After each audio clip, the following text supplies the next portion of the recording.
नमस्कार, सी न्यूज़ भारत देख रहे हैं आप। मैं हूं अखिलेश पांडे। वक्त हो चुका है न्यूज़ बुलेटिन का। इस बुलेटिन में हम आपको बताएंगे कि कहां विश्वासघात करने के विरोध में किया गया धरना प्रदर्शन, कहां लगातार 3 दिनों से हो रही बारिश और कहां होमगार्डों ने बाइक पर तिरंगा लगाकर निकाली तिरंगा यात्रा। ऐसी तमाम खबरों पर आइए विस्तार से करते हैं चर्चा। औरंगाबाद जिला बिहार के दानी बीघा पार्क के पास भारतीय जनता पार्टी की ओर से नीतीश कुमार उर्फ पलटू राम के विरुद्ध जनादेश से विश्वासघात करने के विरोध में धरना प्रदर्शन किया गया। कार्यक्रम में सैकड़ों की संख्या में कार्यकर्ता धरना प्रदर्शन में भाग लिया और बहुत ही आक्रोशित ढंग से भाषण पलटू राम के विरुद्ध दिया। नीतीश कुमार मुर्दाबाद, जनता को छलना बंद करो, जंगल राज मुर्दाबाद आदि नारों के साथ पुरजोर आवाज उठाई। औरंगाबाद सांसद सुशील कुमार सिंह ने कहा कि नीतीश कुमार जनता को छलने का काम किए हैं, जनता के साथ और विश्वासघात हुआ है। उनको जनादेश इसलिए नहीं मिला था कि वह जंगल राज फिर से कायम कर दे, फिर वैसे ही लोगों के साथ मिल जाएं जिससे जनता का जीना बेहाल हो जाए। देखिए, बिहार के माननीय मुख्यमंत्री नीतीश कुमार जी, जिनको बिहार में लोग पलटू राम के नाम से जानते हैं, और ये नामकरण उन्हीं के सहयोगी दल के नेता तेजस्वी जी ने ही किया है। तो पलटू राम जी ने पुनः एक बार पलटी मारा। उनका सिद्धांत केवल और केवल ऐन फैन प्रकारेण किसी भी तरीके से सत्ता में बने रहना है, चाहे कभी एनडीए के अंग हो जाएं, चाहे कभी यूपीए के हो जाएं, फिर कभी महागठबंधन के हो जाते हैं। सत्ता से और कुर्सी से चिपके रहना एकमात्र जीवन का उद्देश्य है उनका। इसलिए कोई आश्चर्य नहीं कि उन्होंने पूर्व की भांति पुनः एक बार जनादेश को लात मारा है। जनादेश के साथ विश्वासघात भी नहीं किया, बल्कि जनादेश को उन्होंने फिर से एक बार ठोकर मारा है। इसका खामियाजा, इसका नतीजा, इसका परिणाम अगले 2024 और 2025 के, या हो सकता है कि 2025 से पहले भी बिहार में चुनाव हो जाए। इसके बाद जब भी चुनाव होगा उनको इसका नतीजा पता चल जाएगा। और ऐसा उनको पहले भी पता चला है, भोगा है उन्होंने, जब 2014 में 40 में मात्र 2 सीट पर वो सिमट कर रह गए थे। यानी जनता दल यूनाइटेड का अर्थी उठाने के लिए 4 लोग कम से कम चाहिए होता है, 4 लोग भी नहीं। तो फिर से उन्होंने एक आत्मघाती कदम उठाया है और इसका परिणाम उन्हें आने वाले समय में बिहार की जनता देगी, ये उनको समझना चाहिए। उन्होंने तो 2024 में देख लेने की बात कही है कि एक भी सीट नहीं मिलेगी भारतीय जनता पार्टी को बिहार। 2014 में उनके पास लोकसभा का चुनाव लड़ने के लिए 40 आदमी नहीं थे। बावजूद उन्होंने जिसको तिसको कहीं से करके 40 उम्मीदवार खड़े किए। इसमें नालंदा, जो उनका गढ़ समझा जाता है, जहां वो अपने आप को सर्वाधिक शक्तिशाली समझते थे, वहां भी उनका उम्मीदवार लोकसभा में मात्र 7,000 मतों से जीता था और एक पूर्णिया जीते थे। तो 2014 में ही बिहार की जनता ने उनको उनकी राजनीतिक औकात बता दी थी। औरंगाबाद से सी न्यूज़ संवाददाता रमाकांत सिंह की रिपोर्ट। उत्तर प्रदेश के जनपद हापुड़ में 75वीं आज़ादी के अमृत महोत्सव पर होमगार्डों ने बाइक पर तिरंगा लगाकर तिरंगा यात्रा निकाली। बता दें कि जनपद हापुड़ में जिला कमांडेंट सिद्धार्थ चौधरी ने आज़ादी के अमृत महोत्सव पर होमगार्डों के साथ मिलकर बाइक तिरंगा रैली निकाली, जो तहसील चोपला से प्रारंभ होकर फ्रीगंज रोड, अतरपुरा, चौपला, पक्का बाग होते हुए सामिया गार्डन पर जाकर समाप्त हुई। वहीं देशभक्ति के गाने से पूरा शहर गूंज उठा। वहीं सामिया गार्डन में बच्चों ने झांकी के द्वारा देशभक्ति गानों पर, महिला होमगार्ड ने भी देशभक्ति के गानों पर हाथ में तिरंगा लेकर लोगों को उत्साहित करते हुए भारत माता की जय के नारे लगाए, जिसमें मुख्य अतिथि के तौर पर हापुड़ एसपी दीपक भूकर, वहीं एडीएम श्रद्धा साडियाल मौजूद रही। आयोजन किया गया आपके द्वारा, सर अमृत महोत्सव चल रहा है, इस पर आप क्या मैसेज देना चाहेंगे? मैं यही मैसेज देना चाहूँगा कि जो पिछले गत 75 वर्ष हमारी आज़ादी के निकले हैं, इसमें हमने जो भी अचीव किया है एज अ देश, हमें उस पर गर्व होना चाहिए। और जब हम अगले 100वीं सालगिरह मनाएं अपनी आज़ादी की, तब इससे भी और ज़्यादा आगे हम हों, हम दुनिया की सबसे बड़ी अर्थव्यवस्था बने, सबसे बड़ी आर्मी हो हमारी, सबसे अच्छे स्कूल, सबसे अच्छे हॉस्पिटल हो हमारे देश में। और साथ ही मैं ये चाहूँगा कि सभी लोग खुश रहें, स्वस्थ रहें। तो 15 अगस्त आ रही है सर, इसके बारे में क्या कहना चाहेंगे? एक पर्व है ये हमारे देश का। जैसे हम अपना जन्मदिन मनाते हैं, ऐसे ही हमारी मातृभूमि का ये जन्मदिन है। और जितनी उल्लास और हर्ष और तैयारियों के साथ हो सके उतने अच्छे से हमें इसे मनाना चाहिए। हापुड़ से सी न्यूज़ संवाददाता सचिन सागर की रिपोर्ट। मेरठ के थाना लिसाड़ी गेट इलाके में सड़क किनारे एक 20 वर्षीय युवती की सर कटे शव मिलने से इलाके में जहां एक और सनसनी मच गई, वहीं पुलिस प्रशासन में हड़कंप मच गया है। शव की शिनाख्त अब तक नहीं हो सकी है। पुलिस ने शव को कब्जे में लेकर पोस्टमार्टम के लिए भेज दिया है। मेरठ से सी न्यूज़ संवाददाता साजिद अली की रिपोर्ट। छत्तीसगढ़ में लगातार 3 दिनों से बारिश हो रही है, जिसके चलते लोगों को बहुत सारी परेशानियों का सामना करना पड़ रहा है। छत्तीसगढ़ के जिला मुंगेली में भी जलस्तर बढ़ गया है, नदी नाले उफान पर हैं। मुंगेली जिले में भी लगातार 3 दिनों से भारी बारिश हो रही है, जिसके कारण जनजीवन अस्त व्यस्त हो गया है एवं निचले इलाकों के कई घरों में भी पानी घुस गया है। लोगों को अपने घरों में दुबक कर रहना पड़ रहा है। भारी बारिश के कारण उत्पन्न बाढ़ के कारण रात में ही बिजली काट दी गई। लोगों को खाने पीने की सामानों को भी लेकर भारी दिक्कतों का सामना करना पड़ रहा है। बाढ़ के बाद आपको क्या क्या दिक्कत हो रही है? बाढ़ के बाद हम लोग को दिक्कत हो रही है, घर में इतना पानी भरा हुआ है। उसके बाद कई नेता को बोला गया कि हमारे घर के सामने बत्ती नहीं जल रहा है, सांप और बिच्छू दुनियादारी सब आ रहे हैं। उसके बाद उन लोगों ने कहा सुना अनदेखा कर दिया। हमसे ये शिकायत है उन लोगों से। 9 बजे उसके बाद ना लाइट दिए ना कुछ, करंट आ जाएगा करके बोल दिए। और उधर पूरा हर जगह लाइट है, हर जगह लाइट है, यहाँ पर लाइट ही नहीं था, रात भर लाइट नहीं था। और 9 बजे से परेशान है। 9 बजे से परेशान है, रात भर न हम लोग खाए हैं न पिया। पूरा सामान इधर उधर खींचते खांचते, चावल वावल सब बर्तन में पानी भर गया, पूरा परेशान हो गए। हर चीज़ में पूरा पानी भर गया। प्रशासन द्वारा आपको मदद नहीं मिली? कोई नहीं आया है, न प्रशासन न नेता न पार्षद कोई नहीं आए। जी, मेरा नाम नीरज यादव है और ये मेरा ससुराल घर है। और रात को 9 बजे से अभी तक इस घर में इतना पानी घुसा हुआ है कि रहने के लिए, खड़ा होने के लिए भी जगह नहीं है। शासन को हम लोग भैया को फ़ोन किए थे, स्वतंत्र भाई को, तो भैया बोले कि स्ट्रीट लाइट तो बंद है।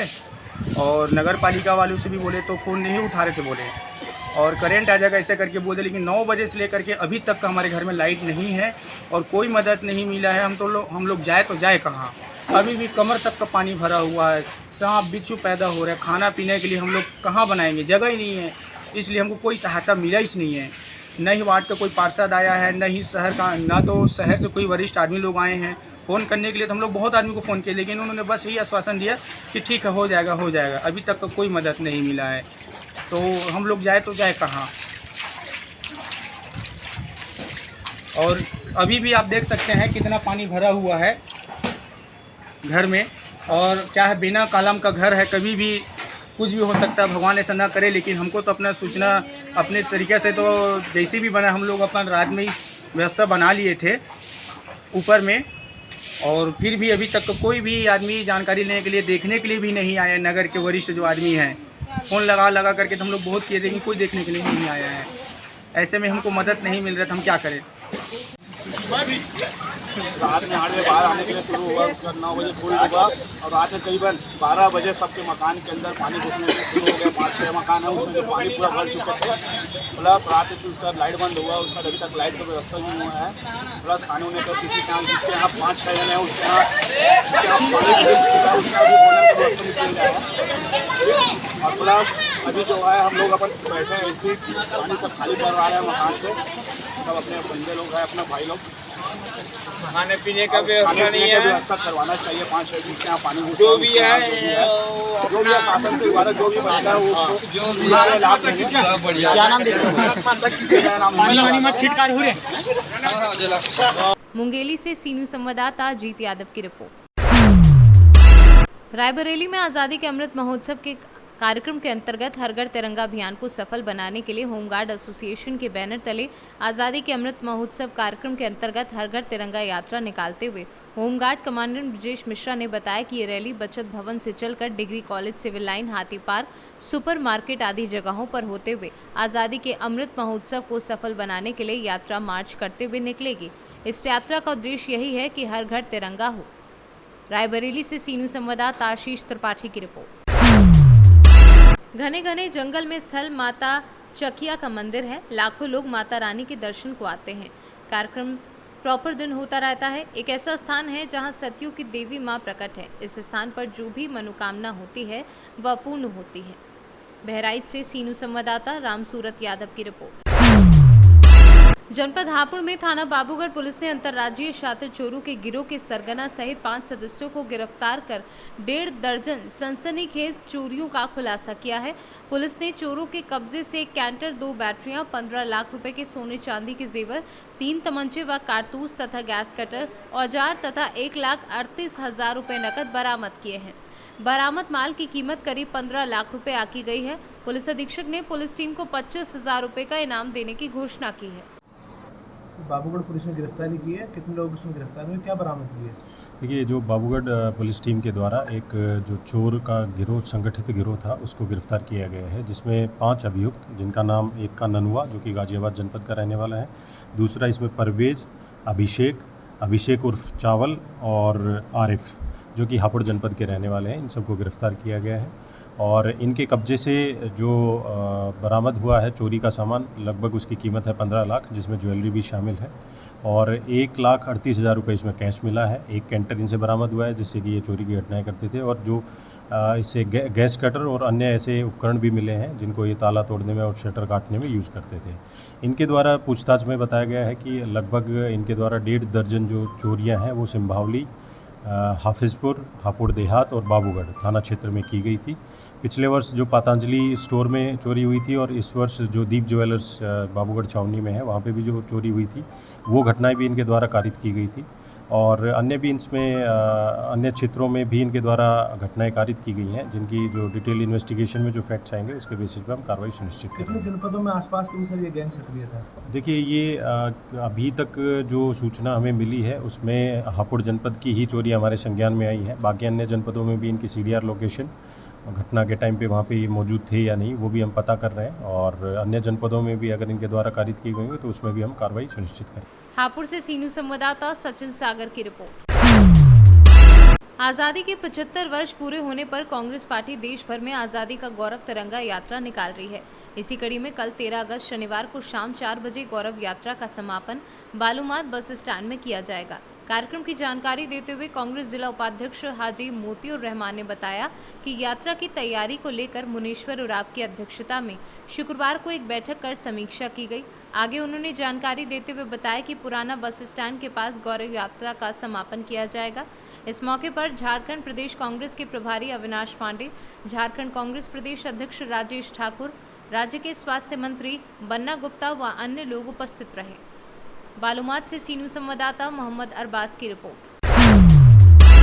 भाई बहन के प्रेम के प्रतीक रक्षाबंधन का पर्व जिले में परंपरागत तरीके से मनाया गया। बहनों ने भाइयों को तिलक लगाने के बाद उनकी कलाइयों पर राखी बांधी तो भाइयों ने उनकी रक्षा का संकल्प दोहराया। सुबह से त्रिनगरी में घरों में रक्षाबंधन की रौनक दिखाई दे रही थी। बहनें राखी के साथ भाइयों की पसंदीदा मिठाई भी लेकर आईं, जिसे लेकर सुबह ठसके से ही नगर में मिठाई की दुकानें सज गईं। महंगाई का असर भी इस बार रक्षाबंधन पर साफ दिखाई दे रहा है। दुकानदारों की माने तो मुंह मीठा कराने की रस्म के लिए ही मिठाई खरीदी जा रही है। कन्नौज से सीनू संवाददाता सीबू सैनी की रिपोर्ट। सागर स्थित सेंट्रल जेल में रक्षाबंधन के पावन पर्व पर बंदी भाई बहनों से मुलाकात कराने जेल प्रबंधन अधिकारियों ने खास इंतजाम करते हुए मुलाकात करने आए लोगों को सभी जरूरी सुविधाएं उपलब्ध कराई। भाई बहन के पवित्र रिश्ते का प्रतीक रक्षाबंधन, जिसका इंतजार सभी बहनों सहित भाइयों को भी रहता है, जिसमें बहन अपने भाई की कलाई पर राखी बांध उसकी लंबी आयु की कामना करती हैं, तो भाई भी सदा बहन की रक्षा का वचन देता है। पर कुछ भाई बहन किसी कारण बस अपनों से दूर जेल की 4 दीवारी में कैद होने की वजह से राखी जैसे त्योहार पर मायूस ना हो, इसलिए विभागीय निर्देश अनुसार जेल सुप्रिंटेंडेंट एवं अन्य कर्मियों के सहयोग से सागर सेंट्रल जेल में खास मुलाकात का इंतजाम किया गया, जिसमें काउंटर लगाकर बंदियों को फल फूल, मिठाई, राखी, रुमाल भी भेजने के साथ मुलाकात का मौका दिया गया।